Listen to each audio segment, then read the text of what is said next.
قربانی کا جانور ذبح کرنے سے پہلے 5 گناہوں سے توبہ ضروری ہے، 5 گناہوں سے توبہ لازم ہے۔ اگر ان 5 گناہوں سے توبہ نہ کی تو یاد رکھنا شاید تمہاری قربانی قبول نہ ہو۔ تم سجدے کرو، قربانی کرو، عبادتوں کے پہاڑ بنا دو، مگر اگر دل میں یہ 5 گناہ بستے ہیں تو اللہ فرماتا ہے لے جا اپنی عبادت، لے جا اپنی نمازیں، لے جا اپنی قربانیاں، مجھے اس ناپاک نیت کی کوئی ضرورت نہیں جس میں کھوٹ ہی کھوٹ ہو۔ اب بات کرتے ہیں کہ آخر وہ کون سے بد نصیب لوگ ہیں جن کے لیے جانور ذبح کرنے سے پہلے توبہ کرنا ضروری ہے۔ فرمایا نمبر 1 وہ شخص جو زنا میں مبتلا ہو جائے، جو زنا میں مبتلا رہتا ہے، جو بے حیائی میں مبتلا رہتا ہے اور توبہ بھی نہیں کرتا۔ حلالی ماؤں کے بیٹے زنا نہیں کرتے جوانوں، حلالی بیٹے وہ ہوتے ہیں جو رات کی تنہائی میں بھی ڈرتے ہیں کہ کہیں ان کی ماں کا دودھ شرمندہ نہ ہو جائے، کہیں ان کے ہاتھ سے کیا گیا گناہ ان کی ماں کی تربیت پر سوال نہ اٹھا دے۔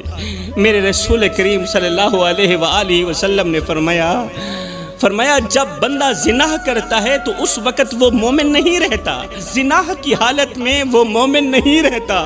سوچو میری قوم کے نوجوانوں، جس لمحے تم گناہ میں ڈوبے ہوئے ہوتے ہو اس لمحے تم رب کی نظر میں مومن نہیں صرف گنہگار ہوتے ہو، وہ گنہگار جس پر آسمان بھی لعنت کرتا ہے اور زمین بھی لعنت کرتی ہے۔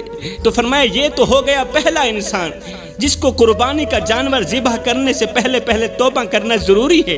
اب بات کرتے ہیں دوسرے انسان کی جو جانور ذبح کرنے سے پہلے توبہ ضرور کرے ورنہ اس کی قربانی قبول نہیں ہوگی۔ یہ وہ انسان ہے جو غریب کے سامنے اپنی دولت کی نمائش کرتا ہے، غریب کے سامنے اپنے پیسے کی نمائش کرتا ہے۔ یہ 2 ٹکے کا امیر شخص غریب کو احساس دلاتا ہے کہ وہ بالکل کم تر ہے، وہ کسی کھاتے کا نہیں، وہ کسی کام کا نہیں، وہ محتاج ہے، بے بس ہے۔ وہ اپنے کپڑوں سے، باتوں سے، انداز سے اور اپنے کھانے پینے سے غریب کو یوں کچل دیتا ہے۔